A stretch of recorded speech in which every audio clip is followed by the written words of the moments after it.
Assalamualaikum warahmatullahi wabarakatuh. Kembali lagi kita belajar BDR di rumah pada hari ini, hari Sabtu tanggal 25 Juli 2020. Kita mulai dengan pembelajaran bahasa Indonesia, yaitu tentang gagasan pokok dan gagasan pendukung dalam bentuk peta pikiran. Gagasan pokok dan gagasan pendukung dapat disajikan menjadi peta pikiran. Peta pikiran merupakan cara menuangkan informasi yang diperoleh ke dalam bentuk diagram. Nah, di sini ada contoh teks, yaitu judulnya Reog Ponorogo.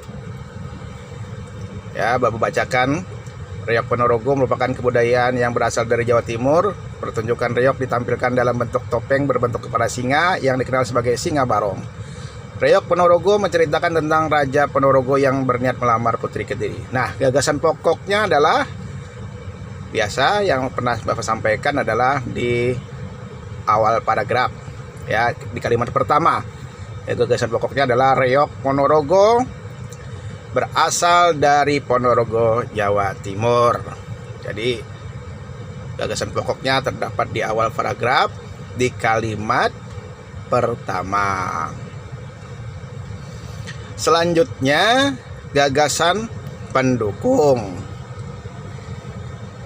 Ya, gagasan pendukungnya tentunya adalah kalimat selanjutnya, kalimat kedua dan kalimat ketiga.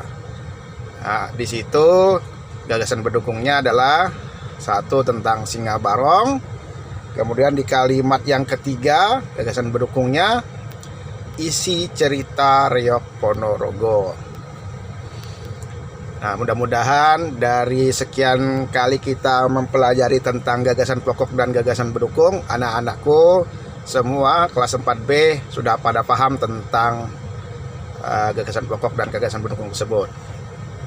Kemudian pelajaran keempat, ya, kita mempelajari PPKN, silahkan dipelajarin, ya, yaitu tentang sikap menjaga persatuan dan kesatuan bangsa. Bagaimana caranya? Ya, bagaimana sikapnya? Yang pertama, menghormati teman yang sedang beribadah atau yang sedang melakukan ibadah, melaksanakan ibadah, kita hormati teman-teman kita. Yang kedua, tidak membeda-bedakan teman yang berbeda suku. Ya, suku Jawa, suku Madura, suku Bugis, suku Banjar, suku Kutai, itu kita tidak membeda-bedakannya. Ketiga, menghormati teman yang sedang menyampaikan pendapat. Jadi ketika ada teman menyampaikan pendapat, kita hormati. Yang keempat, menghormati keragaman budaya lain. Ya, budaya di Indonesia banyak sekali, maka kita harus menghormati. Yang kelima, meminta maaf jika melakukan kesalahan. Ini wajib, ya. Kalau kita ada kesalahan kepada teman kita, walaupun berbeda agama, kita tetap meminta maaf. Kemudian pembelajaran yang kelima, ya, kita masuk pelajaran IPS KD 3.2 dan 4.2. Diperhatikan bukunya, keragaman sosial dan budaya di daerah tempat tinggal, ya, suku. Jadi latar belakang budaya yang sama, suku bangsa tersebar di seluruh Indonesia. Contohnya suku Betawi, ya. Kemudian ini adalah suku Papua, ya. Di Papua, suku di Papua itu yang terkenal ada suku Asmat dan suku Dani, ya. Ini contohnya adalah suku Asmat. Kemudian kita masuk pembelajaran kelima, masih pembelajaran kelima SBDP. Ya, ini masih masalah tari, ya. Dasar-dasar gerakan tari bagian 2. Ya, diperhatikan saja.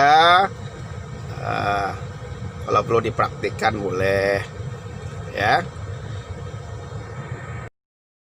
Selanjutnya pembelajaran ke-6, kita masuk lagi muatan bahasa Indonesia, ya.